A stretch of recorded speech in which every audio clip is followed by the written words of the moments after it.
Hello students, welcome to my channel C2 Commerce Concepts and today we will start our next concept that is matching concepts.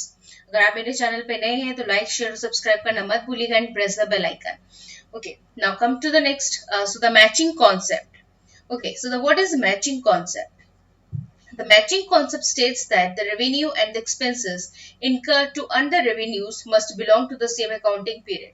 So once the revenue is realized, the next step is to allocate it to the relevant accounting period and this can be done with the help of accrual concept. Okay.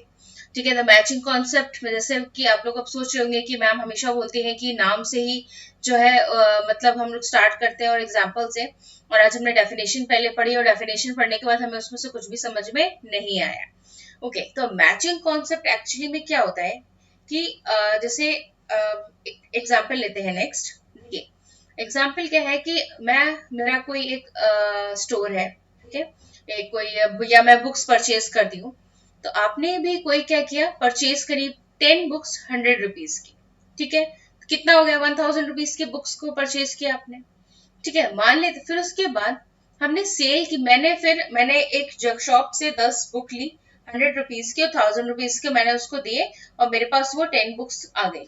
ठीक है, मैंने फिर क्या किया, मैंने वही books 5 books 150 rupees में sell करी एंड आई गेट 750. क्वेश्चन को ध्यान से समझिएगा, मैंने किसी से बुक ली 10 बुक्स 100 रुपीज में and I pay 1000 rupees and after getting all the books I sell 5 books at rupees 150 at rupees 150 that is rupees 750. I get 750. तो मुझे इसमें प्रॉफिट हुआ कि लॉस हुआ, मुझे इसमें प्रॉफिट हुआ कि लॉस हुआ.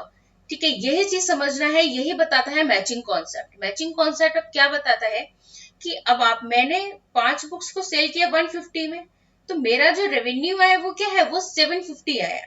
लेकिन अगर हम वही देखेंगे कि लेकिन एक्चुअली में बुक्स कितने की थी, 5 बुक्स अगर मैं उसी रेट में अगर मैं सेल करती, किसमें, जिसमें मैंने उससे परचेज की थी, दैट इज ऑफ ₹100, तो मेरा कितना आता 500, लेकिन मुझे मिला कितना 750. तो यानी कि मेरे को कितना प्रॉफिट हुआ, 250 का हुआ. तो मैचिंग कॉन्सेप्ट यही बोलता है. ठीक है, मैचिंग कॉन्सेप्ट क्या कहता है कि आप परचेज कर रहे हो और सेल कर रहे हो.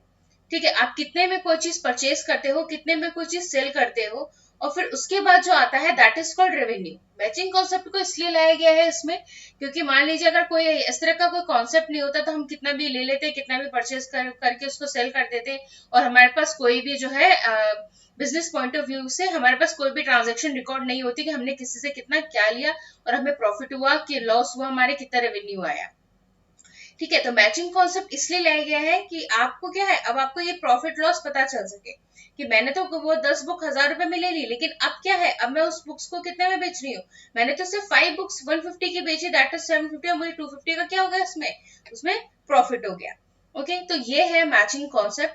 ठीक है, तो आई होप कि आपको मैचिंग कॉन्सेप्ट अच्छे से क्लियर हुआ होगा. And if you have still any doubt कि आपको मैचिंग कॉन्सेप्ट नहीं समझ में आया तो आप मुझे कमेंट सेक्शन में कमेंट कर सकते हैं. And don't forget to like, share and subscribe my channel. Thank you students.